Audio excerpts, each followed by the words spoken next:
discuss the merits and the input from the community and also the law enforcement and public safety community on the executive mayor type of charter reform. The idea is that we want this to be a dialogue. We'll share some of the information about where we stand on it, and then we want input from members of the community and also from our various groups on what their ideas are if we're going to reform our charter, what they'd like to see in that reform. I want to start off by introducing our panel. First, I'll start off introducing myself. My name is Mark Tyndall. I'm the Vice President of the Sacramento Police Officers Association. I'm also a detective with the Sacramento Police Department. I've been with the department for about 22 years. My assignments have included patrol, school resource officer, a detective in the sexual assault unit, and also a detective in the homicide unit. I'm also one of our department polygraph examiners. Next, I'll introduce James Butler. He's the Vice President of Firefighters Local 522, and he represents the leader of the city firefighters. James is a captain with the Sacramento Fire Department. He's been with the fire department for 15 years and a Sacramento resident for 35 years. Next, I want to introduce Kunal Merchant. He's the Chief of Staff for the Mayor, and he's also a graduate from Harvard Law School of Business. And he's been here as the Mayor's Assistant since 2008. And finally, I want to introduce Chris Tapio. And Chris is a longtime resident, and he's got a political science degree from UC Davis. He owns a public policy consulting firm in downtown Sacramento, so he's a business owner here. And last year, Chris was one of the members of the Charter Review Commission that took a look at our charter to see if there were any changes that we wanted to have in the charter. Now, when the review came out, or the commission came out with their final report, the Sacramento Bee editorial described it as an unimaginative and status quo milk kind of report. However, Chris was the one that submitted the minority report that did support modernizing our government, moving this into the 21st century.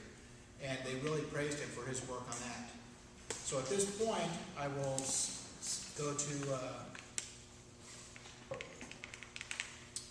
Chris Tapio, who will give us some background and history of the charter reform. Thank you, and thank you to SPLA 522 for hosting this community meeting. I think it's very important that we have a continuing public dialogue about our governance structure here in the city of Sacramento.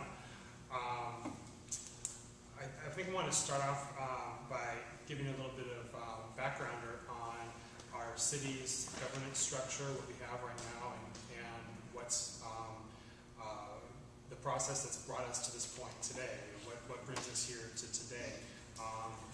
Depending on how closely you all follow it, it's been in the papers, and it's been on a number of local blogs a number of times for different events, but we'll kind of catch up on that. So, by way of foundation, the City of Sacramento's charter is the city's constitution. It's the document that creates the city council. It defines its powers and its authority. And that charter was created in the 1920s. It's been amended a few times since then, a number of times since then, but in terms of the overall structure of the city, it hasn't really changed much. The City of Sacramento has what's known as a council-manager form of government. And that was set up during the progressive reforms of the early part of the century. And it's the city, the council-manager form of government is a very popular form of government for smaller and medium-sized cities. It involves elected council members who hire collectively a professional city manager to run the day-to-day affairs of the city. So we have part-time city council members who will kind of provide the overall vision, and the professional city manager who makes the hiring and firing decisions, who makes the presents drafts budgets, oversees the departments, and is really the person that administers the city. They're the CEO of the city.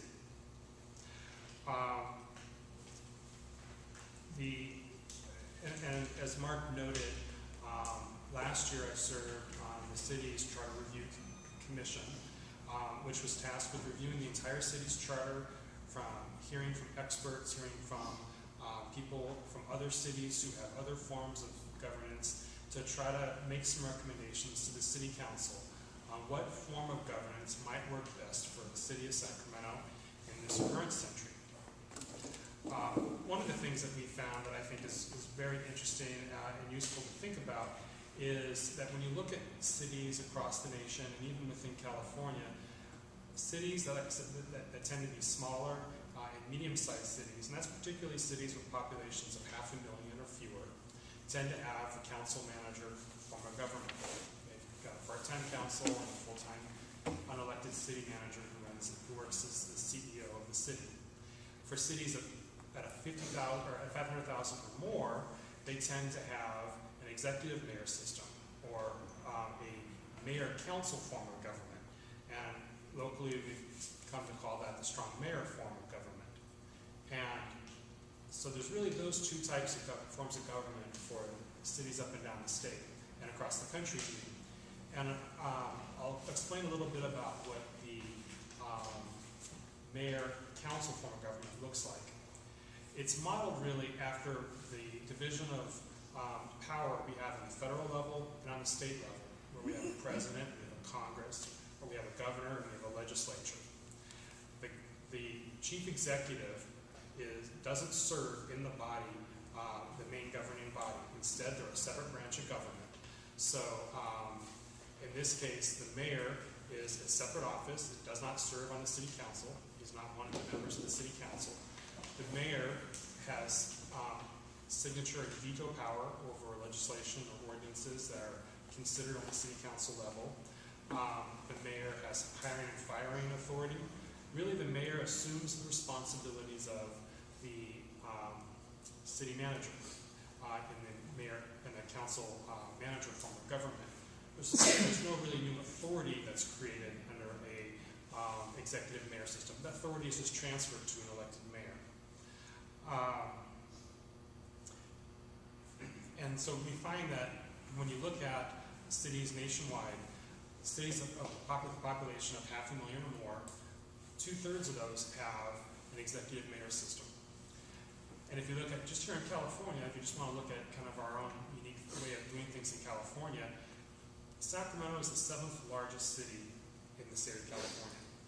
And of the 8 largest cities, all but one, San Jose and Sacramento, have a executive mayor form of government. So it's just San Jose and Sacramento that have a mayor just be basically a member of the city council. And I think that's an important point to keep in mind. Under our current form of government, the mayor is represented citywide. The mayor is tasked with representing the needs of the entire city. But the mayor has no special authority than other city council members for the most part. The mayor serves in the city council and has 1 vote. Under the executive mayor system, the mayor is removed from the council, and suddenly anything that's passed by the council has to have the approval of the popularly elected mayor in order to become effective, in order to take effect. So it's a way of basically making the citywide perspective the last stop in the process that ordinances or resolutions would take through the city council. The debate that we've been having in the city now for just over 2 years now is, do we want to retain the small town council manager form of government that we have today, or is it necessary to look at what other cities across the nation and across the state have done in terms of adopting a different form of government?